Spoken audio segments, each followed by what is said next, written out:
সংঘবদ্ধ প্রতারক চক্র ওরা পারিবারিকভাবে এক একটা বৃত্তশালী মেয়েদেরকে টার্গেট করে।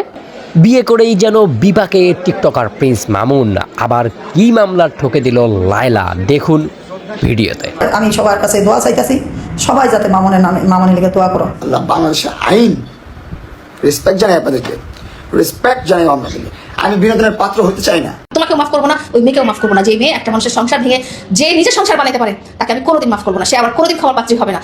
দর্শক, এবার যে আসলে প্রিন্স মামুন জেলে যাবে না তার কিন্তু কোনো গ্যারান্টি নাই, কারণ এবার অফিসিয়ালি ভাবে প্রিন্স মামুন কিন্তু বিয়ে করে ফেলেছে। আর এই বিয়েটা করার পর আসলে লায়লা তার বিষয়ে কি কি পদক্ষেপ নিল, লায়লা আসলে কত দূর গড়ালো, সেটাই কিন্তু আপনারা দেখতে পারবেন আজকের এই একটি ভিডিও থেকে।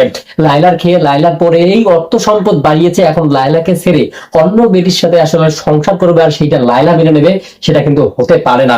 আর সেটা তেমনটাই কিন্তু হচ্ছে এখন প্রিন্স মামুনের সাথে। হ্যাঁ দর্শক, আজকের ভিডিওতে অনেক কয়েকটি ইম্পর্টেন্ট ক্লিক ভিডিও আমি আপনাদেরকে দেখাবো, যে ভিডিওগুলো দেখলে কিন্তু আপনারা রীতিমতো অবাক হয়ে যাবেন। লায়লা এখন আসলে প্রিন্স মামুনের বিরুদ্ধে কোন মামলাটা ঠকে দিল, আর প্রিন্স মামুন কবে নাগাদ আসলে গ্রেফতার হচ্ছে, নতুন বউ সহ গ্রেফতার হয় কিনা, সেটা কিন্তু আপনারা দেখতে পাবেন আজকের এই ভিডিওটিতে। তো দর্শক, কথা না বাড়িয়ে সর্বপ্রথম আমাদের কাছে কিছু ভিডিও ফুটেজ আছে, আমরা আগে ভিডিও ফুটেজ গুলো দেখবো, তারপর না হয় বিস্তারিতভাবে আলোচনা করা যাবে। সংঘবদ্ধ প্রতারক চক্র ওরা পারিবারিকভাবে এক একটা বৃত্তশালী মেয়েদেরকে টার্গেট করে। এরকম মা না, আমাদের মারা এরকম হয় না, আমাদের মারা প্রতারক হয় না, মারা কখনো প্রতারক হইতে পারে না। তাদের ভাড়াটিয়া বলেন, বাড়িওয়ালা বলেন, দারোয়ান বলেন, সবার কাছে বউ বউ বলে পরিচয় দিয়ে তার বাসায় নিয়ে গেছে। আমাকে নিঃস্ব করে দিয়ে তারা বড়লোক, আজকে তারা ধনবান, তারা গুলশান বাড়ি ধারে ঘুরে বেড়ায়, আজকে আমি নিঃস্ব। আল্লাহ তাআলা অবশ্যই বিচার করবে, আমি আল্লাহর কাছে বিচার দিলাম।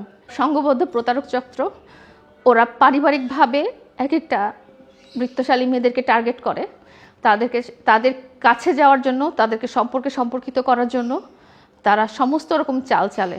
আমাকে তো বউ বউ বলে তার মা আগে ডেকেছে, তার সাথে আমরা যখন একসাথে থাকা শুরু করি তার আগে থেকেই তার মা তাদের ভাড়াটিয়া বলেন, বাড়িওয়ালা বলেন, দারোয়ান বলেন, সবার কাছে বউ বউ বলে পরিচয় দিয়ে তার বাসায় নিয়ে গেছে।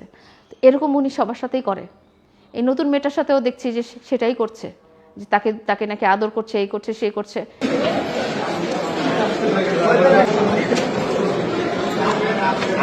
খুবই সম্মানশীল, শ্রদ্ধাশীল, এই জন্য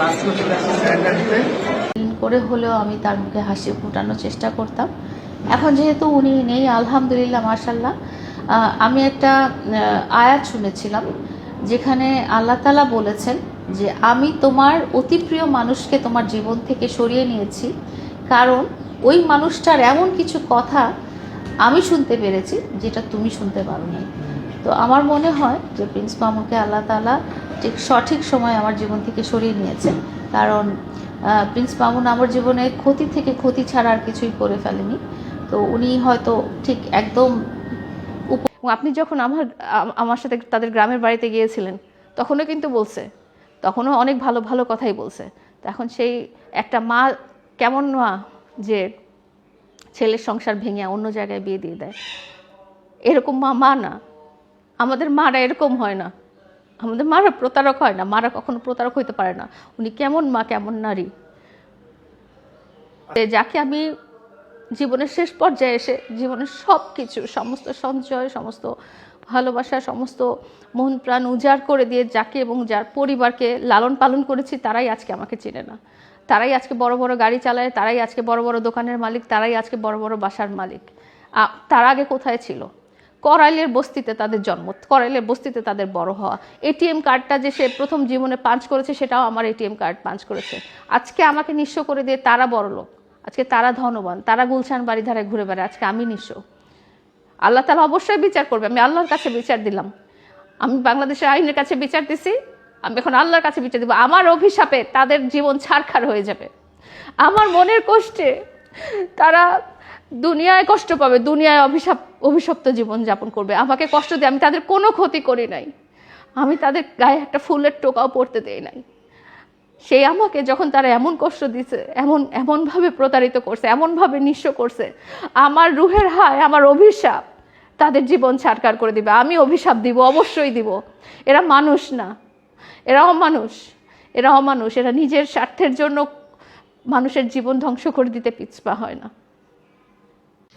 এতটুকু বলতে চাই, আমি ভালোভাবে থাকতে চাইছিলাম, ভালোভাবে বাঁচতে চাইছিলাম, আমাকে ভালো থাকতে দিল না।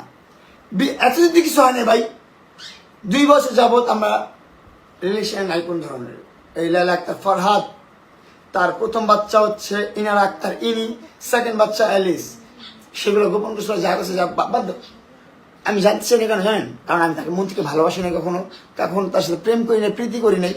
সে অলওয়েজ বলছে তুমি আমাকে বিয়ে করতে হবে না, আমার সাথে তোমার কোনো কন্ডিশন নাই, আমাকে শুধু আমাকে নিয়ে শুধু ভিডিও করে আমাকে ভাইরাল করে দাও।